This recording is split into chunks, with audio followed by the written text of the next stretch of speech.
প্রথম যে পরীক্ষাটা হবে তার কিছু ইম্পর্টেন্ট প্রশ্নগুলো চলুন দেখে নিই। প্রথম প্রশ্ন, অ্যালুমিনিয়ামের সঙ্গে হাইড্রোক্লোরিক অ্যাসিডের বিক্রিয়া ঘটালে কী ঘটবে সমীকরণ সহ তা লেখো।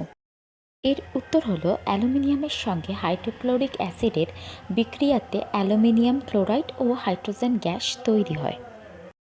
চলো আমরা ইকুয়েশনটাও দেখে নিই। অ্যালুমিনিয়াম, যেটাকে Al বলি, যেটা সলিড ফরম্যাটে রয়েছে, তাই 2AlS, অ্যাকুয়া ফরম্যাটে HCl মানে হাইড্রোক্লোরিক অ্যাসিড, যেটা 6HCl হয়েছে, যেটা বিক্রিয়ার পর অ্যালুমিনিয়াম ক্লোরাইড অ্যাকুয়া ফরম্যাটেই থাকবে আর হাইড্রোজেন গ্যাস তৈরি হবে। আচ্ছা, আমি একটু বলে রাখি, সলিড বলতে কঠিন, অ্যাকুয়া বলতে জলীয় দ্রবণ, তাই HClটাও জলীয় দ্রবণ আর অ্যালুমিনিয়াম ক্লোরাইডটাও জলীয় দ্রবণ। আশা করি তোমরা বিবরণটা বুঝতে পেরেছ। বিক্রিয়াটা ভালো করে বুঝে গেলে পরের প্রশ্নে চলি আমরা। পরের প্রশ্নটিও একটি বিক্রিয়া। কপার সালফেটের দ্রবণে একটি লোহার টুকরো যোগ করলে কী ঘটবে সমীকরণ সহ লিখি। এর উত্তর হলো, কপার সালফেটের দ্রবণে একটি লোহার ছুরি ডুবিয়ে রাখলে ছুরির ওপর লালচে বাদামি রঙের আস্তরণ তৈরি হয়। আচ্ছা, আমি এখানে ছুরি ইউজ করেছি, কিন্তু লোহার টুকরো থাকলে ছুরিকে রিপ্লেস করবে টুকরো দিয়ে। আমি এখানে ছুরি লিখেছি কারণ কিছু কিছু প্রশ্ন বিচিত্রাতে দেখছিলাম এখানে ছুরি, পেরেক এইসব শব্দগুলো ব্যবহার করা আছে। চলো সমীকরণটা দেখে নিই। Fe মানে লোহা, যেটা কঠিন ফরম্যাটে আছে, CuSO4 মানে কপার সালফেট, যেটা জলীয় হিসাবে আছে, মানে জলের সাথে মেশানো আছে, যেটা বিক্রিয়া করলে FeSO4 জলীয় দ্রবণ তৈরি করে এবং কপার সলিড ফরম্যাটে দেখা যায়। এর পরের প্রশ্ন, কুলম্বের সূত্রটি লেখো।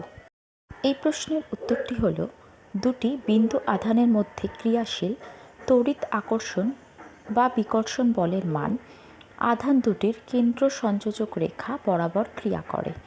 এই আকর্ষণ বা বিকর্ষণ বলের মান আধান দুটির গুণফলের সমানুপাতিক এবং সংযোজক রেখার বর্গের ব্যস্তানুপাতিক।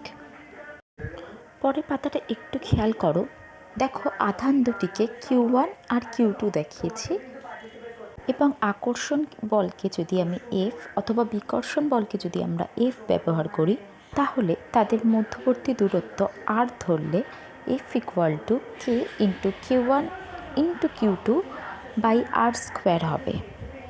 আরেকবার বলি, K হচ্ছে সার্বজনীন ধ্রুবক, R হচ্ছে Q1 আর Q2 মধ্যের দূরত্ব।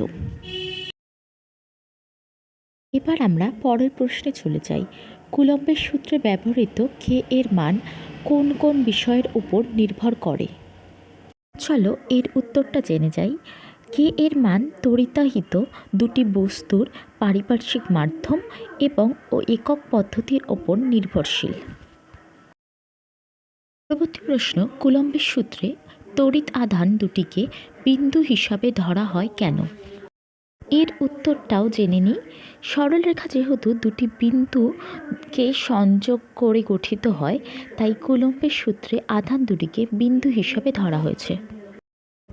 Thank you. এই প্রশ্নগুলো লিখে নাও।